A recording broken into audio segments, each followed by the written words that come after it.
दुआ करेंगे भगवान से कि आपको बुद्धि दे दे 26 तारीख तक, वरना 26 तारीख को जलियांवाला बाग बना देंगे हम। जलियांवाला बाग पूरी जनता का विनाश कर दिया, देश का विनाश कर दिया। किसी ने क्या खाया, किसी ने क्या पहना, राष्ट्रीय मुद्दों पे बात होनी चाहिए। बात होनी चाहिए बेरोजगारी पे, बात होनी चाहिए भ्रष्टाचार पे। चाय बेचते थे वो चाय बेचते बचेंगे, नहीं तो अडानी अंबानी के चौकीदार बनकर रहेंगे। जिस तरीके से जनता ने आपको चुना है, जिस काम के लिए चुना है, आप वही काम कीजिए। मैं उनसे एक ही चीज़ कहना चाहूँगा कि सत्य को परेशान किया जा सकता है, पराजित नहीं किया जा सकता। हम शहीद होने में 1 इंच भी पीछे नहीं रहेंगे, ना ही हम हथियार उठाएंगे, ना ही हम किसी और हथियार का प्रयोग करेंगे। उत्तराखंड में लोगों के घरों में बंद किया जा रहा है कि आप किसान मोर्चे में मत जाओ।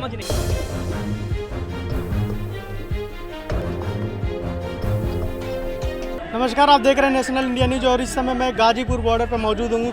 यहाँ पर हज़ारों की संख्या में किसान भाई मौजूद है। भारी बारिश आ रही है, पिछले 3 दिनों से लगातार बारिश आ रही है और 60 से ज़्यादा किसान भाई शहीद भी हो गए, लेकिन सरकार अभी भी इनकी मांगें नहीं सुन रही है। इसी कड़ी में हमारे साथ आर्मी के कुछ जवान भी मौजूद हैं। आइए उनसे जानते क्या कुछ उनका कहना है, इस आंदोलन को लेकर वो क्या सोचते हैं। सर, क्या नाम है आपका?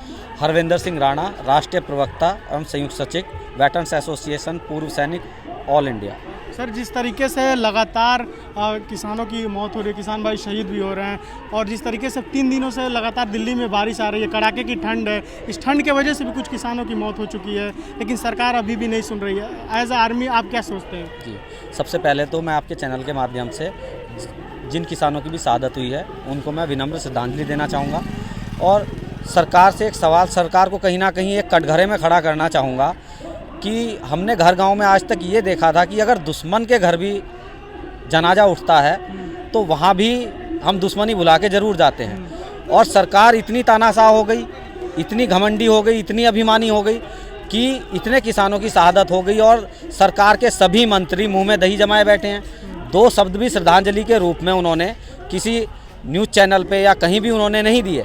कहीं उन्होंने सरकार ने कहीं भी किसानों के बारे में नहीं बोला कि हाँ हमें खेद है इस चीज़ का कि इतने किसानों की शहादत हुई। अरे इससे तो डूब के मर जाओ यार तुम। पाकिस्तान के पीएम की मां के लिए उन्होंने भावुक पत्र लिखा था जी, तो अपने किसानों के लिए क्यों नहीं? आखिर क्या वजह है? जी, वजह है कॉरपोरेट का दबाव। इतना भी दबाव, ऐसा भी क्या दबाव कि आप अपनी ही जनता को भूल जाएं। आपको पूर्ण बहुमत की सरकार दी थी जनता ने, आप पे भरोसा किया था, एक विकल्प के रूप में आपको लेके आए थे कि अब तक वंशवाद की राजनीति, बाप दादा की सरकार जो चली आ रही थी कि बहुत हो गया, अब कुछ नया होना चाहिए, तो विकल्प के रूप में आपको लाया गया था। आपको इसलिए नहीं लाया गया था कि आप जाति, धर्म, संप्रदाय, इन चीज़ों की राजनीति करें। किसी ने क्या खाया, किसी ने क्या पहना, राष्ट्रीय मुद्दों पे बात होनी चाहिए। बात होनी चाहिए बेरोजगारी पे, बात होनी चाहिए भ्रष्टाचार पे, बात होनी चाहिए जो भी महंगाई बढ़ी हुई है उस पर, जो किसान आज सड़क पे है इस पे बात होनी चाहिए। लेकिन इस पे बात नहीं होगी। बात होगी सुशांत की मृत्यु पे, सुसाइड पे, बात होगी कंगना रनावत के टूटे हुए छज्जे पे। तो ये राष्ट्रीय मुद्दे हैं आज की डेट में। और जो पत्रकार बंधु हैं, जो मीडिया है जिसने आज की डेट में सारा झूठ फैला रखा है, किसानों को कहीं वो अपने चैनलों पे जगह भी नहीं दे रहे हैं, दिखा नहीं रहे हैं। मैं उनसे एक ही चीज़ कहना चाहूँगा कि सत्य को परेशान किया जा सकता है, पराजित नहीं किया जा सकता। और आपके चैनल के माध्यम से मैं उनको एक संदेश और देना चाहूँगा कि पेट में गया जहर सिर्फ एक व्यक्ति को मारता है, लेकिन कानों में गया जहर पूरे समाज का विनाश करता है। बिल्कुल, आप ठीक कह रहे हैं। पेट में गया जहर एक व्यक्ति को मारता है, कानों में गया जहर पूरे समाज को खत्म कर देता है। सर, क्या नाम है आपका? सूबेदार मेजर जयप्रकाश मिश्रा, संस्थापक और राष्ट्रीय अध्यक्ष वेटरन्स एसोसिएशन। सर, आप किसानों के समर्थन में यहाँ पर? बिल्कुल, किसानों के समर्थन में हम हैं और पूरे अपने संगठन के साथ में हैं। क्या कहेंगे? किसानों की लगातार जान जा रही है, फिर भी सरकार नहीं सुन रही है। यहाँ पे सारा जो बिस्तर वो गीला हो चुका है, लगातार किसान उसको सुखाने की कोशिश भी कर रहे हैं, लेकिन फिर गीला हो जा रहा है। बारिश, भगवान भी, ऊपर वाला भी परीक्षा ले रहा है किसानों का, फिर भी सरकार तो थोड़ा भी इन किसानों पर थोड़ा भी उनके प्रति कोई भी किसी भी तरीके की सहानुभूति नहीं दिख रही है। देखिए, हमने जो विश्वास किया वही गलत हो गया, क्योंकि उन्होंने जो मुंगेरी लाल के सपने दिखाए और पूरी जनता ने उनके ऊपर विश्वास कर लिया कि ये कुछ करके दिखाएंगे, लेकिन सारा वो सपना फेंक निकला और जो कि ये जुमलेबाजी निकला। और आज हम देखिए अच्छे दिन के जगह पर सर्दी में, ठंडी में, बारिश में भीग रहे हैं और पूरे देश की जनता रोडों पर घूम रही है। ये उनका विकास है। उन्होंने विकास के जगह पर पूरे जनता का विनाश कर दिया, देश का विनाश कर दिया। और ये वो इस तरह के रवैया अपनाएंगे क्योंकि वो कोई अपना तानाशाही अपना रहे हैं, वो कोई राजा नहीं हैं और न वो मालिक हैं। वो प्रजा हम लोग जो प्रजा हैं, हम मालिक हैं और वो एक नौकर हैं और चौकीदार हैं। तो अपनी चौकीदारी ठीक से नहीं करेंगे तो उनको ओरिजिनल चौकीदार बना दिया जाएगा। जो चाय बेचते थे वो चाय बचेंगे, नहीं तो अडानी अंबानी के चौकीदार बन के रहेंगे। यहाँ पर बैरिकेड लगा हुआ है, इस पर किसान है उस पर जवान है। आज की स्थिति है कि किसानों और जवानों के बीच में लड़ा दिया गया इस सरकार में, क्या कहेंगे? नहीं, ऐसी बात नहीं है। किसान और जवान के बीच में उन्होंने आंसू गैस के गोले उन्हीं के कहने पे तो छोड़े गए नहीं, लेकिन उन्होंने अभी किसान और पुलिस है दिल्ली में। हाँ, किसान और जवान दोनों एक हो चुके हैं और किसान और जवान ही एक नहीं हुए हैं, पूरी देश की जनता एक हो चुकी है। हिंदू, मुस्लिम, सिख, ईसाई सारे एक हो चुके हैं। यहाँ क्या इसी बात का डर है कि पूरा देश का पूरा जाति धर्म एक हो जाए? इसी बात का डर है क्या सरकार को? सरकार को डर नहीं, अब तो हो गया। पूरे देश जाग गया कि ये जो जात के धर्म के आधार पर, जात के आधार पर, गैंग के आधार पर बांट रहे थे देश को और राज कर सत्ता में बैठ रहे थे, जो कि जनता ने समझ लिया और इस बात से बिल्कुल पूरे देश एक हो चुका है। तो इसमें हमारी 50% तो जीत हो गई। रह गई जो 50% तीनों बिल वापस करने के, तो वो तो उनको मानना पड़ेगा, नहीं तो सरकार के घुटने छील दिया जाएगा, लेकिन छोड़ा नहीं जाएगा। 26 जनवरी आ रहा है, 26 जनवरी पे किसानों का क्या नाम परेड करेंगे? बिल्कुल। कैसे जाएंगे? बैरिकेड लगा हुआ है। कोई बात नहीं, हम जाएंगे, हटा करके जाएंगे, बैरिकेड हटा करके जाएंगे, हर जगह से जाएंगे। उनको रोकना होगा तो रोकेंगे, वो 26 जनवरी मना लें, हम मनाने नहीं जाएंगे, बिल्कुल जाएंगे। सर आपका नाम क्या है? मैं अनुराग लठवाल, राष्ट्रीय सचिव वेटरन्स एसोसिएशन पूर्व सैनिक संगठन ऑल इंडिया। जो कुछ हो रहा है, घट रहा है, तीनों बॉर्डर पर, सिंगू बॉर्डर की बात करें, टिकड़ी, गाजीपुर, हर जगह किसान परेशान है। लगातार किसान शहीद भी हो रहे हैं, सरकार नहीं सुन रही है। अब बारिश भी हो रही है, ऊपर वाला भी परीक्षा ले रहा है, क्या कहेंगे आप इस पर? जी, मैं मोदी जी को यही कहना चाहूँगा कि मोदी जी, आपकी जो हकीकत है, सच्चाई है, वो सामने आ चुकी है। अभी आप अपनी औकात से बाहर जा रहे हैं। मोदी जी को खुद उन्होंने अपने आप ही बोला है कि चौकीदार हूँ मैं।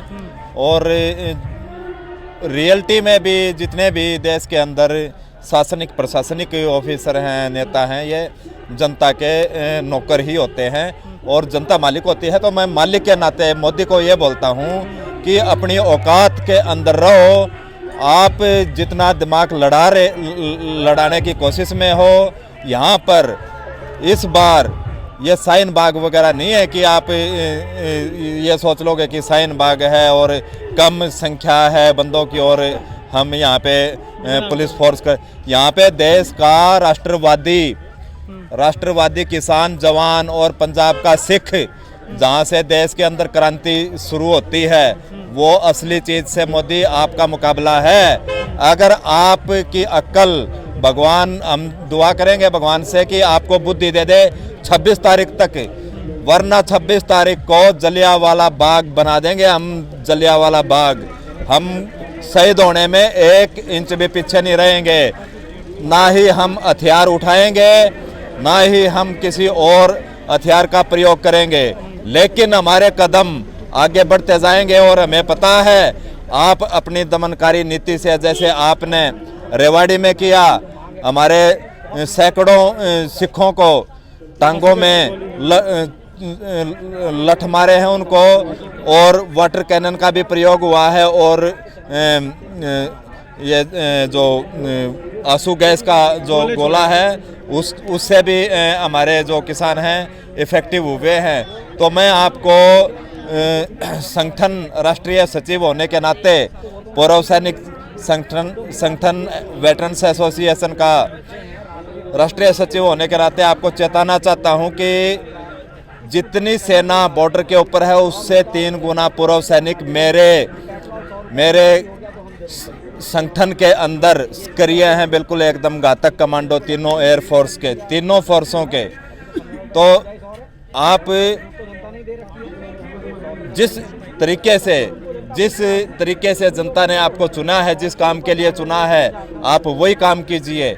आप तानाशाही का रवैया छोड़कर और एक कदम पीछे हटिए, क्योंकि ये आपके अभिमान की लड़ाई है और हमारे स्वाभिमान की लड़ाई है। हम भी एक कदम पीछे नहीं हटेंगे। अगर आप अपनी जिद नहीं छोड़ेंगे तो 2024 में आप क्लीन बोल्ड होंगे और क्लीन बोल्ड होने के बाद सारे हिसाब किताब फिर उसके बाद में हम करेंगे कि किस किस ने देश का खजाना लूटा है। एक एक पैसे का हिसाब होगा। बिल्कुल, जैसा कि आपने देखा। सर क्या नाम है आपका? मेरा नाम दौलत कुंवर है। हम लोग उत्तराखंड से आए हैं और पीछे जब ये आंदोलन कुरुक्षेत्र से शुरू हुआ था 3 महीने पहले, तो मैं उसका हिस्सा था उत्तराखंड से। तो मैं बताना चाहता हूँ आपको कि जिस तरीके से आज ये रिटायर्ड थल सेना, जल सेना और हमारे आर्मी के लोगों ने भी समर्थन दिया आज किसान आंदोलन को, हम लोग गदगद हो गए हैं। और मोदी जी को तो मैं इतना ही बताना चाहता हूँ आपके माध्यम से, अभी खट्टर साहब के बयान आए थे 3 दिन पहले कि यदि ये तीनों कानून वापस लेती है केंद्र सरकार तो मैं इस्तीफा दे दूंगा। तो इसका मतलब क्या है? इसका मतलब इतना पैसा ले लिया है अडानी और अंबानी से, जहाँ बिल्कुल जो है वो इस्तीफा देने के लिए तैयार है, लेकिन कानून वापस लेने के लिए तैयार नहीं खट्टर साहब। लेकिन मैं आपको बताना चाहता हूँ, हरियाणा में एक कहावत है, हम लोग गन्ना मांग रहे हैं मोदी जी से, ये गन्ना नहीं देगा, ये भेली देगा। वो कैसे देगा? 26 तारीख की हमारी रिहर्सल चल रही है, हाँ, गणतंत्र दिवस की ट्रैक्टर मार्च। आपने भी एक साथी से पूछा कि आप जाओगे कैसे? हमारे जो ट्रैक्टर है वो दिल्ली में पहुंच गए हैं, जगह जगह हम लोगों ने उसको स्थापित कर दिए हैं। नरेंद्र मोदी जी जैसा ठग हमारा देश का प्रधानमंत्री, इनके बारे में 2014 से लेकर जो वादे इन्होंने किए, इस पे मैं एक ही शब्द में विश्लेषण करता हूँ, यदि नरेंद्र मोदी जी के वादे सच्चे होते तो यशोदा बहन जी के भी बड़े बड़े बच्चे होते।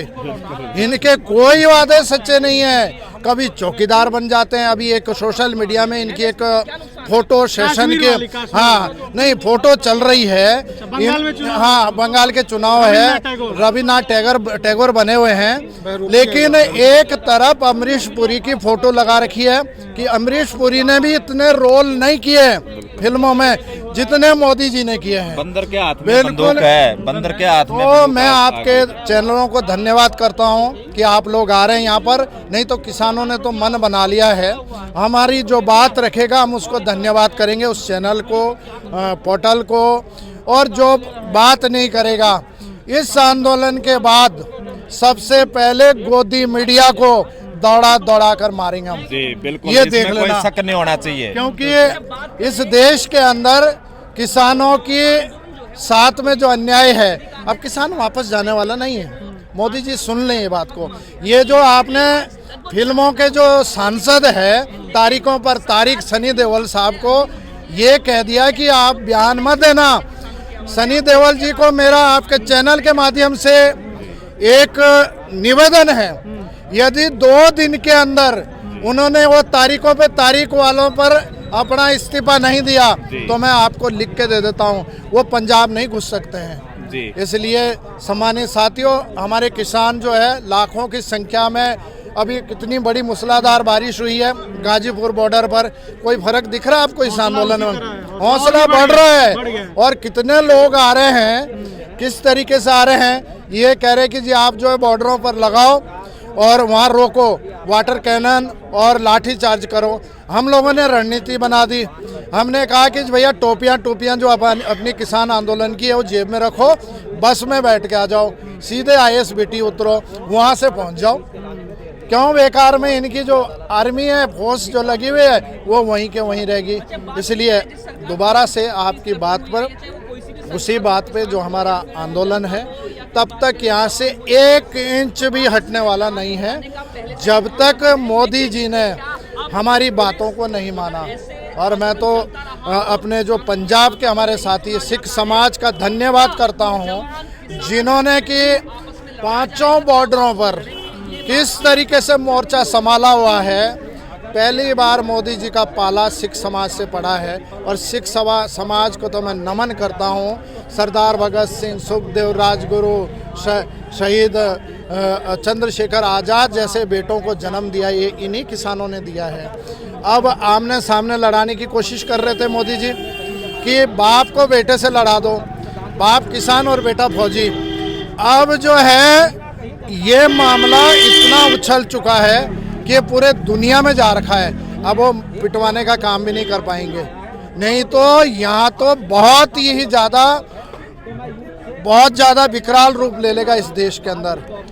अंत में क्या कहेंगे, चैनल के माध्यम से कुछ अपील करेंगे मोदी जी से? मोदी जी, यदि आपके वादे सच्चे होते तो यशोदा बहन जी के भी बड़े बड़े बच्चे होते। कम से कम किसानों की इज्जत रख लीजिए, आप किसानों का मान सम्मान कर लीजिए। आप 8 तारीख तक का इंतजार मत करिए, आप सबसे पहले इसको वापस ले लीजिए। 8 तारीख से पहले हम सब लोग धन्यवाद करके अपने अपने गांव जाना चाहते हैं। सर क्या नाम है आपका? रिटायर्ड सूबेदार करचरण सिंह। हमारे साथ रिटायर्ड सूबेदार मौजूद हैं, इनसे जानेंगे। सर क्या कहेंगे आप? सर ये जो पिछले 5 साल में मोदी ने अडानी और अंबानी से इतना पैसा लिया है कि इन्होंने डेमोक्रेसी का बिल्कुल मर्डर कर दिया है। न्यायपाल का, कार्यपाल का, मीडिया सब इसने अपने हाथ में कर रखा है। अभी जो रात को 8 बजे फैसला करता है, ये डिक्टेटर है। इसका हाल वही होगा जो गद्दाफी का हुआ था। लोग इसको गलियों में भगा भगा के मारेंगे, पीटेंगे। इसने हिंदुस्तान की डेमोक्रेसी बिल्कुल खत्म कर दी है। नाम मात्र की डेमोक्रेसी है, जहाँ पे कोई लोकतंत्र नहीं है। जहाँ पे अभी जो उत्तर प्रदेश में, जो उत्तराखंड में लोगों के घरों में बंद किया जा रहा है कि आप किसान मोर्चे में मत जाओ। घर में बंद किया जा रहा है? घर में बंद कर दिया, उनको धमकी दी जा रही है कि आपकी खेती छीन लेंगे, आपके ऊपर केस दर्ज करेंगे। एसडीएम आते हैं, डीएम आते हैं, उनको बैठा करके उनको समझाते हैं कि आप हाथ खड़े करो, कि कानून अच्छे हैं, नहीं तो आपके ऊपर एक्शन लिया जाएगा। इन्होंने डेमोक्रेसी का कत्ल कर दिया मोदी जितने भी लोग। 26 जनवरी को क्या प्लान है? 26 जनवरी को जो हमारी आगे जथेबंदियाँ की हुई है, अगर फैसला नहीं हुआ तो हम इसके समानांतर 26 जनवरी मनाएंगे। हमारा देश है, हमारे को कोई रोक नहीं सकता है। हम परेड करेंगे ट्रैक्टरों की उधर, हम 26 जनवरी मनाएंगे। जैसा कि यहाँ पे किसान और जो आर्मी के जवान, रिटायर जवान हैं, उनका साफ तौर पे कहना है कि 26 जनवरी तक समय है प्रधानमंत्री नरेंद्र मोदी के पास। अगर वो 26 जनवरी से पहले जो 3 कृषि कानून है उसको वापस नहीं लेते तो 26 जनवरी को हम वहाँ पर परेड करेंगे और प्रधानमंत्री नरेंद्र मोदी के लिए बहुत मुश्किलें खड़े हो सकती है। कैमरामैन सदान के साथ मैं पारितोष मल, गाजीपुर। ये वीडियो अगर आपको पसंद आया हो तो इसे लाइक करें, कमेंट करें, शेयर करें और हाँ, हमारे चैनल को सब्सक्राइब करना ना भूलें ताकि देश विदेश से जुड़ी खबरें आप मिस ना करें, क्योंकि कोरोना काल में 2 गज दूरी, मास्क है जरूरी। नमस्कार।